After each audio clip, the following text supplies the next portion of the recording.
नमस्कार मित्रों, स्वागत है मेरे चैनल धर्मवाणी पर। तो मित्रों, आज हम जानेंगे कि काम वासना का मुख्य द्वार कहां पर होता है। मेरे प्यारे मित्रों, यह जानने से पहले आप सभी से मेरा हाथ जोड़कर निवेदन है कि मेरे चैनल को सब्सक्राइब और कमेंट बॉक्स में हर हर महादेव जरूर लिखें। तो दोस्तों, काम वासना एक ऐसा रहस्य है, इसके बारे में अगर आप जान जाओ तो आपकी जिंदगी काफी आसान हो सकती है और आपके जीवन साथी के साथ भी संबंध बहुत अच्छे हो सकते हैं। मित्रों, तो आप सभी लोगों से मेरा निवेदन है कि वीडियो के अंत तक जरूर बन रहे। यह कहानी एक प्राचीन कहानी है जिसमें एक राजा की रानी की कामवासना इतनी बढ़ गई कि वह राजा को छोड़कर अन्य सभी राज्य के लोगों के साथ संबंध बनाने लगी। मित्रों, प्राचीन काल में एक महान साम्राज्य में राजा अमरसेन और रानी सुरभि राज्य करते थे।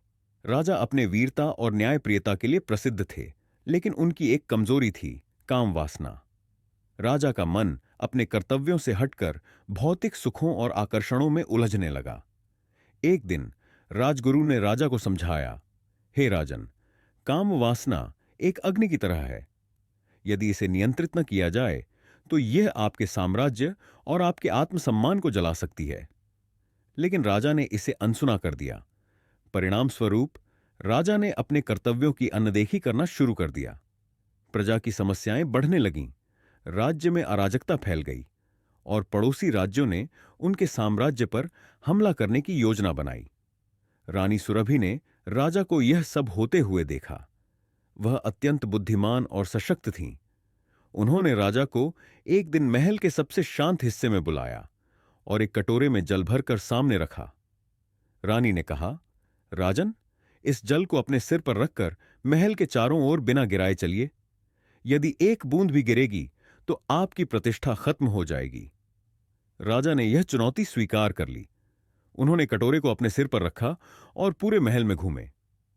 जैसे ही वे वापस आए, रानी ने पूछा, राजन, क्या आपने रास्ते में किसी अन्य चीज पर ध्यान दिया?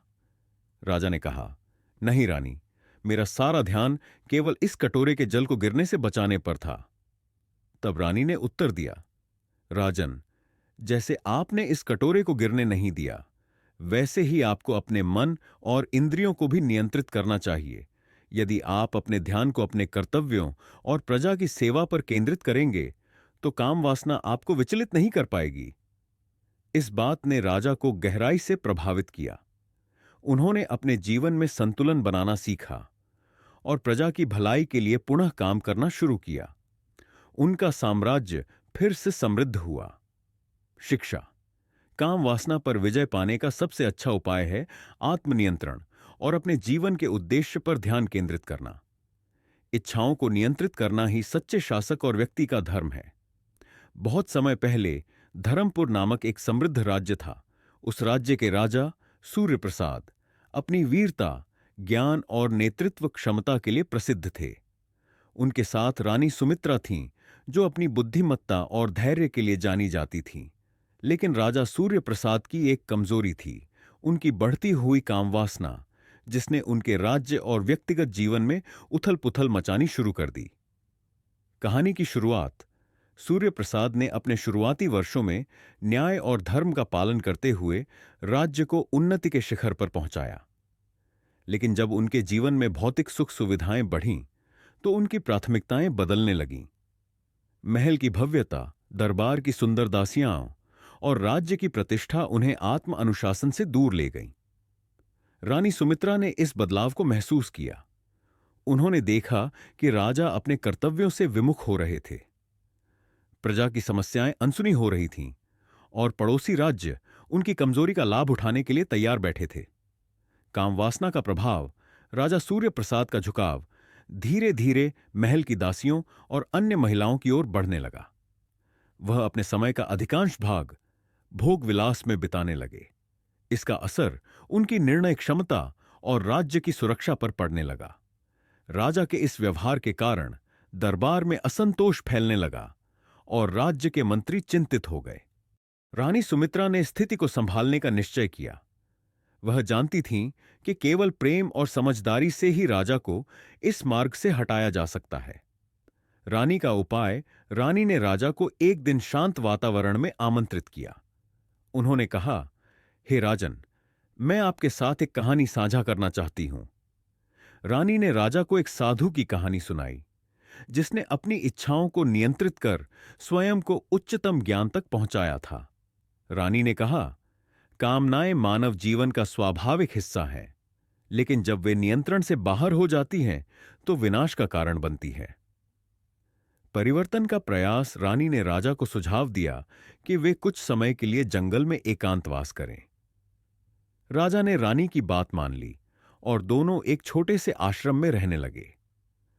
वहां साधु संतों के साथ रहकर राजा ने आत्मनियंत्रण और ध्यान का अभ्यास किया। उन्होंने समझा कि उनकी इच्छाओं ने उनके मन को बंधक बना रखा था और समृद्धि लौट आई। निष्कर्ष, राजा और रानी ने अपनी समझदारी और आत्मनियंत्रण से यह साबित कर दिया कि काम वासना पर विजय पाने के लिए आत्म जागरूकता और सही मार्गदर्शन आवश्यक है। प्राचीन समय में हिमालय की तलहटी में स्थित एक समृद्ध राज्य था, सिद्धपुर।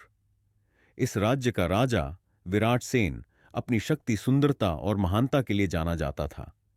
लेकिन एक दुर्बलता ने उसके जीवन और शासन पर गहरा प्रभाव डाला।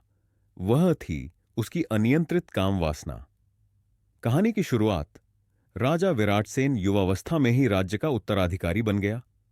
अपनी वीरता और सैन्य कौशल के दम पर उसने कई युद्ध जीते और अपने राज्य को समृद्ध बनाया। लेकिन जैसे जैसे उसका साम्राज्य बढ़ा, उसके जीवन में विलासिता और भोग की प्रवृत्ति भी बढ़ने लगी। महल में सुंदर दासियाओं और दरबार की रानियां उसकी कामनाओं का केंद्र बन गईं। राजा का अधिकांश समय भोग विलास में बीतने लगा। इससे उसकी प्रजा की समस्याएं अनसुनी रह गईं और राज्य में अराजकता फैलने लगी। काम वासना का प्रभाव, राजा की अनियंत्रित काम वासना ने उसकी प्रतिष्ठा को भी ठेस पहुंचाई। पड़ोसी राज्य के शत्रु उसका मजाक उड़ाने लगे और उसके सैनिक उसकी अनुशासनहीनता से असंतुष्ट हो गए। धीरे धीरे राजा ने अपने सबसे करीबी लोगों का विश्वास भी खो दिया। रानी का साहस और उपाय। राजा की पहली पत्नी रानी अदिति एक विदुषी महिला थीं। उन्होंने राजा की इस दुर्बलता को महसूस किया और इसे बदलने का दृढ़ निश्चय किया। एक दिन रानी ने राजा को आमंत्रित किया और एक सुंदर बाग में ले गई। वहां उन्होंने राजा के सामने एक जल से भरा कटोरा रखा। रानी ने कहा, हे राजन, यदि आप इस जल को बिना गिराए इस बाग का चक्कर लगा सकें तो मैं मानूंगी कि आप किसी भी परीक्षा को पास कर सकते हैं। राजा ने चुनौती स्वीकार की। कटोरे को हाथ में लेकर उन्होंने पूरे बाग का चक्कर लगाया। जब वह वापस आए तो रानी